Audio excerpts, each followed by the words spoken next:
Baik, kita lanjutkan presentasinya ya. Sekarang bagian Lilis Mei Cahyani ya. Silakan untuk mempresentasikan hasil RPP-nya dan asesmennya. Bentar ya. Baik, ya. Baik, terima kasih kepada moderator. Ya, di sini saya minta tolong ya kepada moderator untuk share screen-nya RPP milik saya.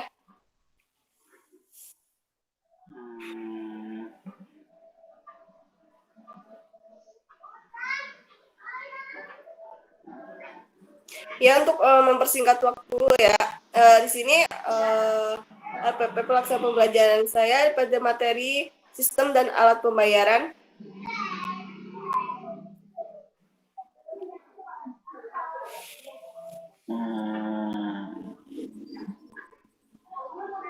Sudah terlihat?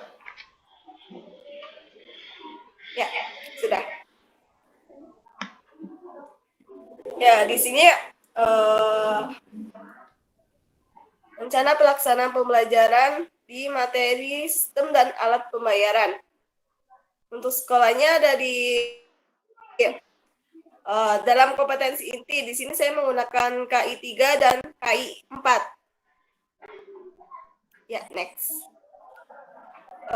Kemudian untuk kompetensi dasar dan indikator pencapaian kompetensi, untuk kompetensi dasarnya itu mendeskripsikan sistem pembayaran dan alat pembayaran dalam perekonomian Indonesia.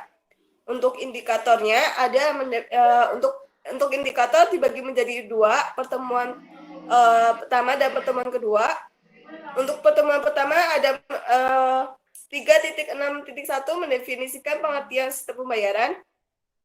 Yang kedua, mempelajari peran Bank Indonesia dalam sistem pembayaran. Yang ketiga, menjelaskan penyelenggaraan sistem pembayaran oleh Bank Indonesia. Yang keempat, menjelaskan pengertian alat pembayaran tunai. Yang kelima, menjelaskan sejarah dan pengertian uang dan mengklasifikasikan fungsi, jenis, dan syarat uang. Itu untuk pertemuan pertama. Ini untuk pertemuan kedua. Yang pertama, menjelaskan pengelolaan uang rupiah. Yang kedua, menjelaskan unsur pengaman uang rupiah. Yang ketiga, menjelaskan pengelolaan keuangan. Yang keempat, menjelaskan pengertian alat pembayaran non tunai. Dan yang terakhir, mengklasifikasikan pembayaran tunai. Kemudian untuk kompetensi dasarnya 4.6 menyajikan sistem pembayaran dan alat pembayaran dalam perekonomian Indonesia. Untuk indikatornya menyajikan sistem pembayaran dan alat pembayaran dalam perekonomian Indonesia melalui media lisan dan tulisan. Tujuan pembelajaran untuk pertemuan pertama yaitu melalui pendekatan saintifik dengan menggunakan model pembelajaran discovery learning. Peserta didik dapat mendeskripsikan pengertian sistem pembayaran, menjelaskan peran Bank Indonesia dalam sistem pembayaran, menggambarkan penyelenggaraan sistem pembayaran oleh Bank Indonesia, alat pembayaran tunai, sejarah uang, pengertian uang, fungsi, jenis, dan syarat uang dengan mengembangkan sikap religius, penuh bertanggung jawab, aktif, bekerja keras, serta dapat mengembangkan kemampuan berpikir kritis, kreativitas, kolaborasi, dan komunikasi. Untuk pertemuan kedua pun sama, dengan pendekatan saintifik, dengan model pembelajaran discovery. Kemudian lanjut ke materi ajar. Ya, di sini sudah tertera ada 11 poin materi ajar. Ada pengertian sistem pembayaran, menjelaskan peran Bank Indonesia, menjelaskan penyelenggaraan sistem pembayaran, pengertian pembayaran tunai, sejarah dan pengertian uang, fungsi, jenis, dan syarat uang, pengelolaan uang rupiah oleh Bank Indonesia, unsur pengaman uang rupiah, pengelolaan keuangan, alat pembayaran non tunai, dan jenis-jenis alat pembayaran non tunai. Di sini saya menggunakan pendekatan saintifik dan model pembelajaran discovery learning. Untuk media pembelajarannya ada berupa PPT tentang sistem pembelajaran dan alat pembelajaran, alat peraga, dan video pembelajaran. Sedangkan untuk alat atau bahan, saya menggunakan penggaris, spidol, papan tulis, laptop, worksheet atau lembar kerja siswa atau yang biasa disebut dengan LKPD, kemudian lembar penilaian dan LCD proyektor. Untuk sumber belajar, sini saya menggunakan untuk pertemuan pertama dan kedua, saya menggunakan buku dan internet. Mungkin langsung ke kegiatan pembelajaran. Ya. Untuk kegiatan pembelajaran pertemuan pertama, pada tahap pendahuluan akan dilaksanakan selama 15 menit. Di sini ada beberapa poin ya. Poin pertama orientasi, yaitu guru menyiapkan peserta didik secara psikis dan fisik untuk mengikuti proses pembelajaran dengan cara mengatur tempat duduk dan mengecek kebersihan kelas. Selanjutnya, guru melakukan pembukaan dengan salam pembuka, memanjatkan syukur dan berdoa untuk memulai pembelajaran. Yang ketiga, guru memeriksa kehadiran peserta didik sebagai sikap disiplin. Untuk poin kedua, persepsi. Di sini mengaitkan materi pembelajaran yang akan dilakukan, yaitu pengertian sistem pembayaran, peran Bank Indonesia, dan sebagainya. Kemudian mengingatkan kembali materi dengan bertanya, apakah yang dimaksud dengan bank sentral? Seperti itu. Selanjutnya mengajukan pertanyaan yang ada kaitannya dengan pelajaran yang akan dilakukan. Misalkan, apa yang dimaksud dengan sistem pembayaran?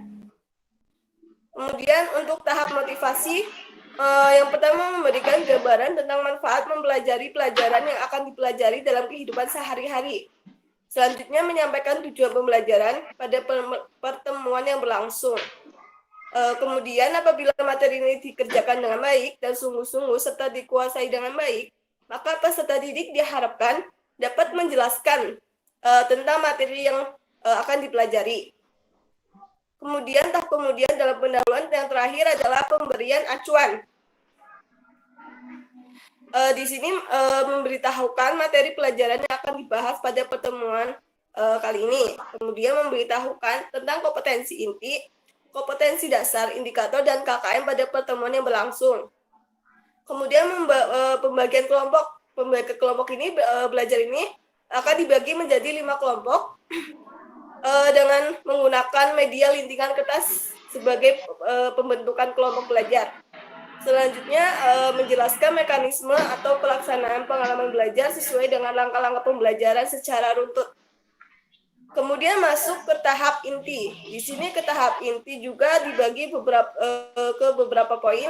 Yang pertama, stimulasi atau pemberian rangsangan. Dalam stimulasi ini akan diadakan kegiatan literasi. Kegiatan literasi itu sendiri ada mencakup melihat, mengamati, membaca, menulis, mendengar, dan menyimak.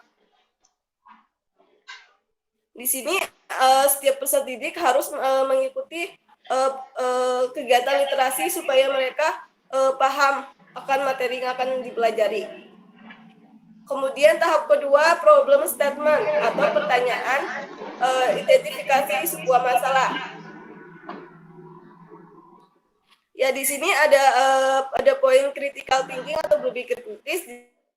Di sini saya memberikan kesempatan pada peserta didik untuk mengidentifikasi sebanyak mungkin pertanyaan yang berkaitan dengan gambar yang disajikan dan akan dijawab melalui kegiatan belajar. Contohnya, mengajukan pertanyaan tentang materi pengertian sistem pembayaran. Seperti itu dengan tujuan bahwa apa yang akan diamati atau dipertanyakan mendapatkan tambahan informasi untuk mengembangkan kreativitas dan rasa ingin tahu peserta didik. Kemudian untuk poin ketiga yaitu data collection atau pengumpulan data. Pengumpulan data ini juga dilakukan dengan kegiatan literasi. Peserta didik mengumpulkan informasi yang relevan untuk menjawab pertanyaan yang telah diidentifikasi melalui kegiatan mengamati proyek atau kejadian, membaca sumber lain selain dari buku teks. Jadi di sini peserta didik bisa membuka internet untuk sebagai sumber tambahan. Kemudian ada aktivitas, ada wawancara atau tanya jawab dengan narasumber. Untuk poin kedua yaitu kolaborasi atau kerjasama. Di sini peserta didik akan dibentuk dalam beberapa kelompok untuk mendiskusikan, mengumpulkan informasi, mempresentasikan ulang, dan saling tukar informasi. Saling tukar informasi ini bertujuan untuk sebuah pengetahuan baru yang dapat dijadikan sebagai bahan diskusi kelompok yang kemudian dengan menggunakan metode ilmiah, buku penggalan peserta didik atau pada lembaga kerja yang disediakan dengan cermat. Kemudian untuk poin keempat yaitu data processing atau pengolahan data. Pengolahan data ini sendiri akan mencakup kerjasama dan berpikir kritis peserta didik. Hal ini dilakukan dalam diskusi dia mengolah dari materi kegiatan atau pertemuan sebelumnya. Yang kemudian peserta didik mengerjakan beberapa soal mengenai materi sistem pembayaran. Kemudian untuk poin kelima ada verifikasi atau pembuktian. Untuk pembuktian itu sendiri mencakup critical thinking atau berpikir kritis. Di sini peserta didik mendiskusikan hasil pengamatannya dan memverifikasi hasil pengamatannya dengan data-data atau teori dari buku sumber.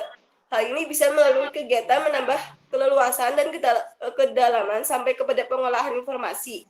Kemudian tahap selanjutnya ada generasi atau generalization atau menarik kesimpulan.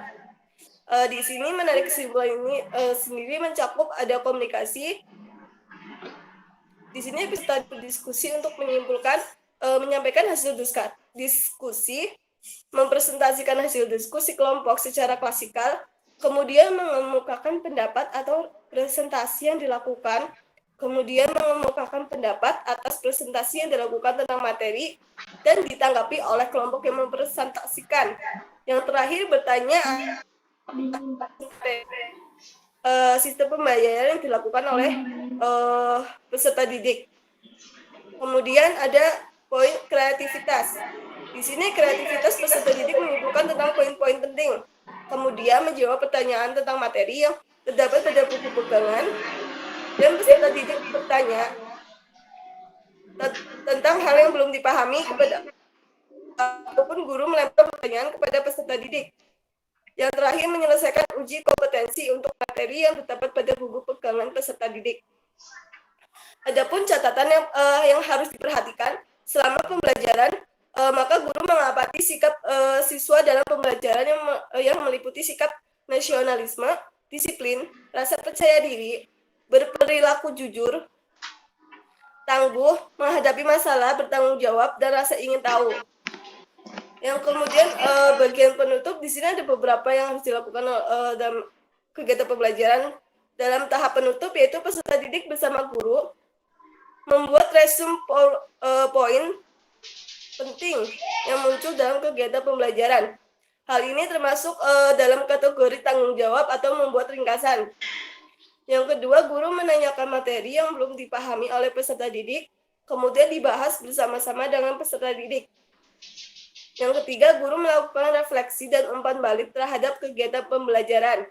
Hal ini termasuk dalam disiplin, kerja keras, menghargai prestasi.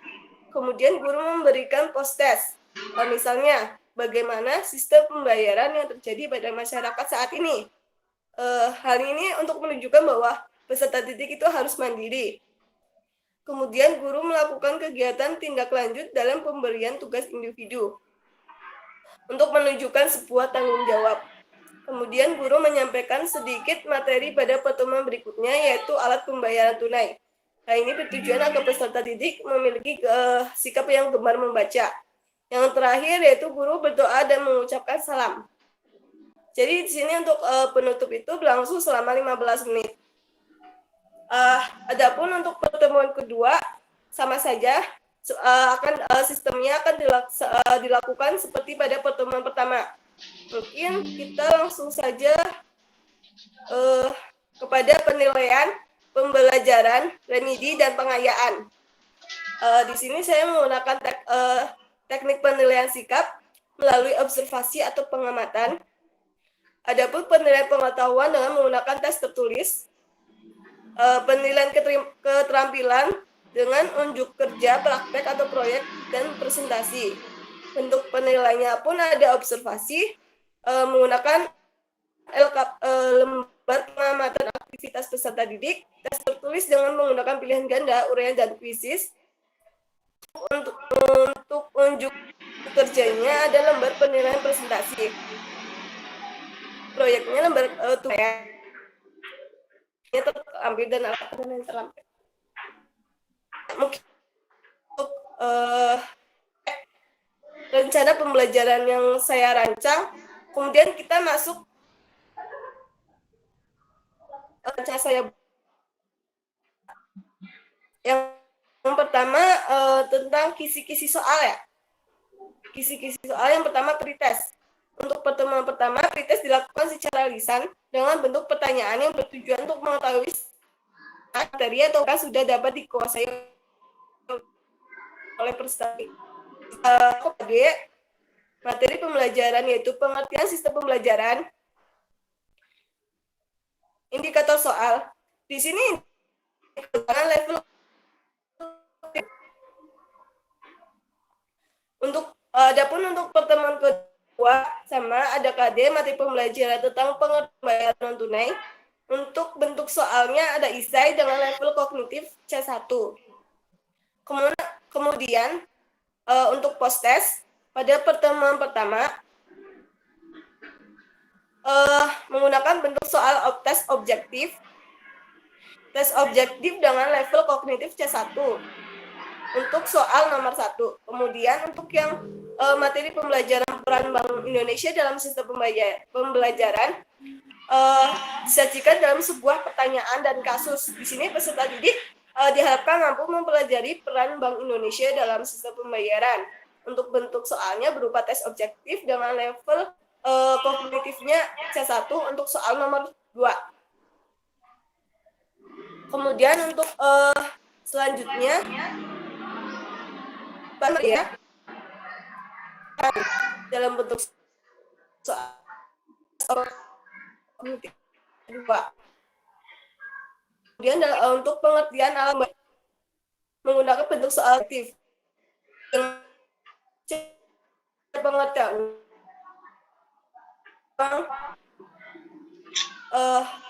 sama menggunakan tes objektif dengan level kognitif C2.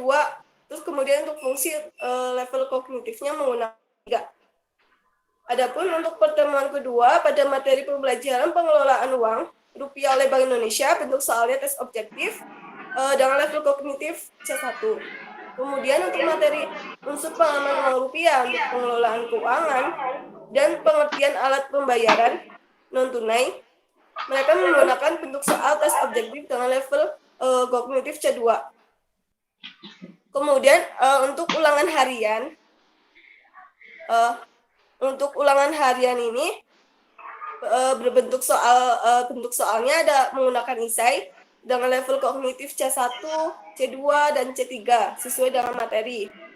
Adapun untuk soalnya sebanyak 5 soal. Kemudian untuk penilaian afektif atau sikap dilakukan pada saat diskusi berlangsung. Di sini saya menggunakan aspek yang dinilai itu ada jujur, disiplin, toleransi, kerjasama, dan tanggung jawab dengan menggunakan skala Likert yaitu dari 1 sampai 5. Untuk 5 itu misalnya untuk jujur selalu menyampaikan hasil diskusi sesuai dengan pendapat sendiri. Untuk 5 itu keterangannya sangat setuju, 4 setuju, 3 untuk teknik persekoran penilaiannya itu nilai predikatnya ada 8 sampai 100 yaitu A sangat baik, kemudian 70 sampai 89 itu B yaitu baik. Untuk hasil nilainya 60 sampai 79 itu termasuk ke predikat C cukup. Kemudian 45 sampai 59 itu predikatnya D atau kurang. Kemudian kalau kurang dari 44 memiliki predikatnya E sangat kurang. Di sini skor sikap didapat dari skor perolehan dibagi dengan skor maksimal dikali dengan 100. Untuk instrumen penilaian afektifnya sendiri, misalnya ini dari Shiraya Ispara, dia memiliki jujur, disiplin, toleransi, kerjasama, tanggung jawab. Dengan poin tersebut nanti dijumlah. Setelah itu dari jumlah skornya itu dibagi dengan skor maksimalnya yaitu 25 dikali 100. Dia mendapatkan nilai 92. 92 itu termasuk ke kategori A. Kemudian untuk penilaian kognitif. Untuk penilaian kognitif, rubrik penilaian kognitif itu dari ada pretest. Untuk skornya ada satu. Kalau misalkan jawaban benar adalah 1, untuk jawaban tidak benar ada 0. Kemudian untuk post test, jawaban benar skornya 1, jawaban tidak benar skornya 0. Kemudian untuk ulangan harian, di sini saya menggunakan 4 4 nilai itu dari 0, 1, 3, 5. Untuk kriteria soal esai ini disesuaikan dengan soal yang saya buat. Kemudian untuk skor akhir kognitif itu didapat dari skor perolehan dibagi dengan skor maksimal dikali 100. Instrumen penilaian kognitif untuk pretest itu sendiri pada foto pertama saya sudah menyediakan pertanyaan. Ke pertemuan kedua bisa dilihat, mungkin moderator bisa di next. Ya. Untuk post test itu sudah tertera ya, soal dari pertemuan pertama ada 10 soal. Untuk pertemuan kedua ada 10 soal juga. Kemudian untuk ulangan harian menggunakan esai ya tadi sudah dijelaskan ada 5 soal. Untuk kunci jawabannya sudah tertera. Mungkin saya cuma akan memperlihatkan saja kepada kalian.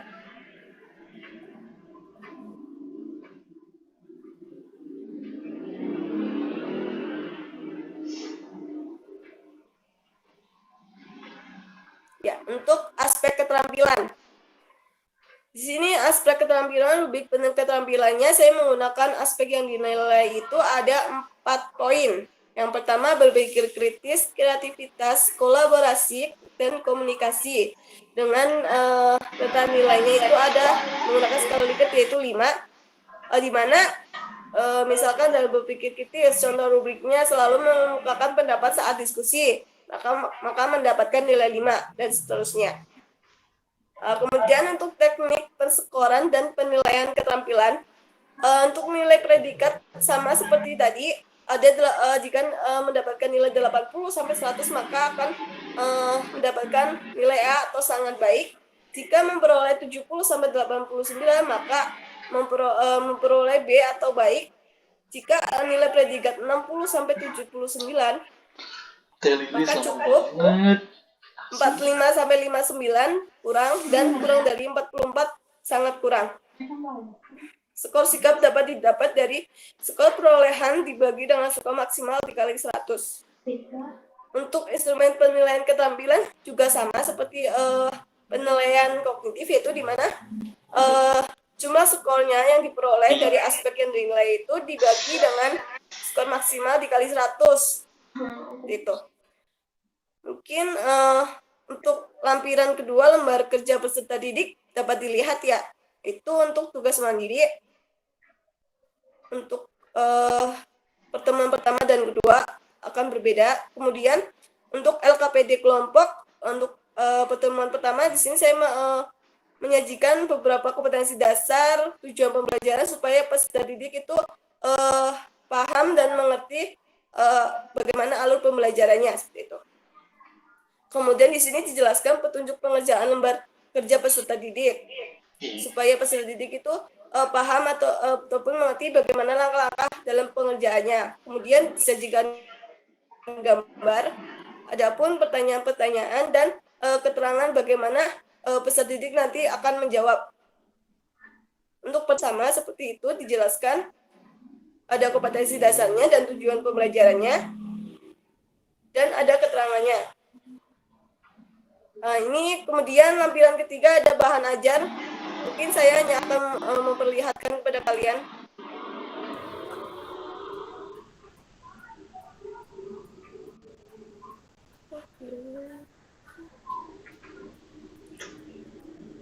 Ya, cukup. Mungkin itu saja ya pemaparan dari RPP sampai ke asesmen dari saya. Apabila ada yang ditanyakan, silakan saya kembalikan kepada moderator. Baik, terima kasih Teh Lilis Mejayani telah mempresentasikan hasil RPP dan asesmen yang telah dibuatnya. Silakan, ada yang ingin ditanyakan?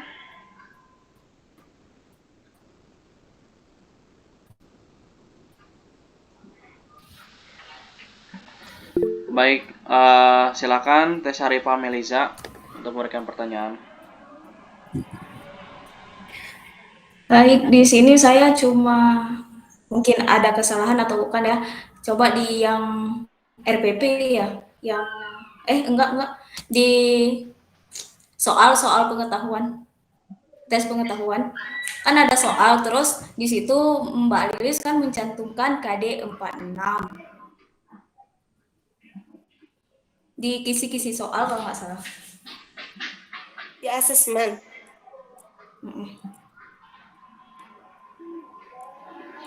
Nih.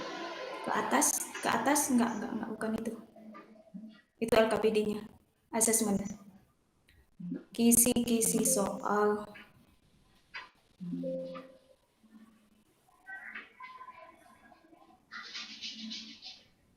Nah, ini. Nah, dari setiap kisi-kisi Mbak Lilis kan mencantumkan KD 46. Nah, kenapa mencantumkan KD 46?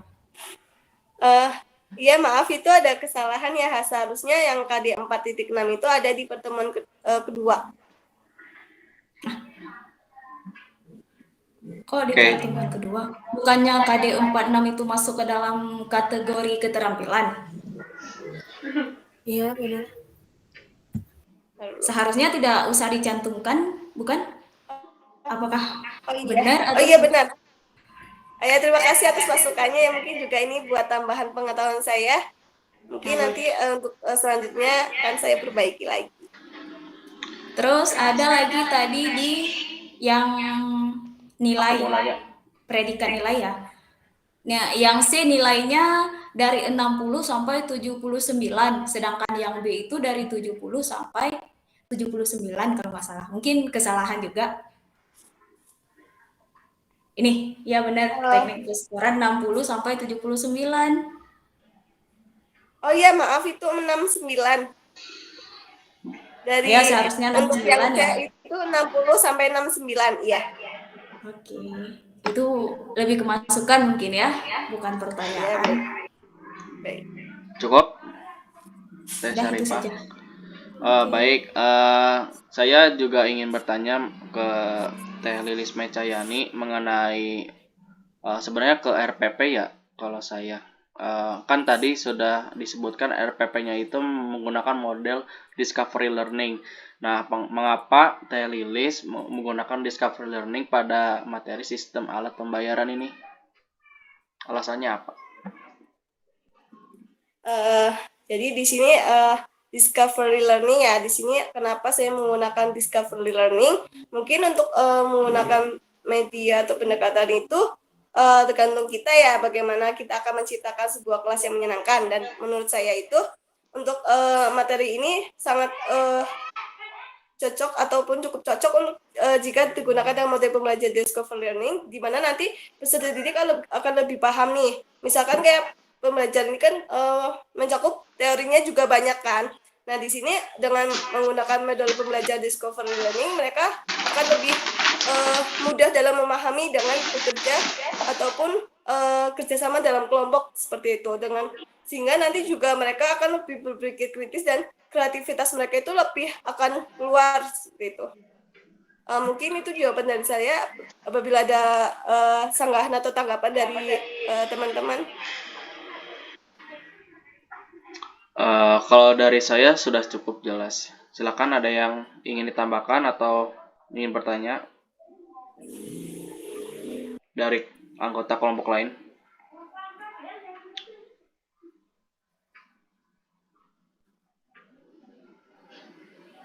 Cukup? Baik, kalau cukup silakan ditutup Teh Lilis presentasinya. Baik, terima kasih untuk semua anggota kelompok. Mohon maaf apabila banyak menyita waktu, dan terima kasih. Wabillahi taufiq wal hidayah. Wassalamualaikum warahmatullahi wabarakatuh.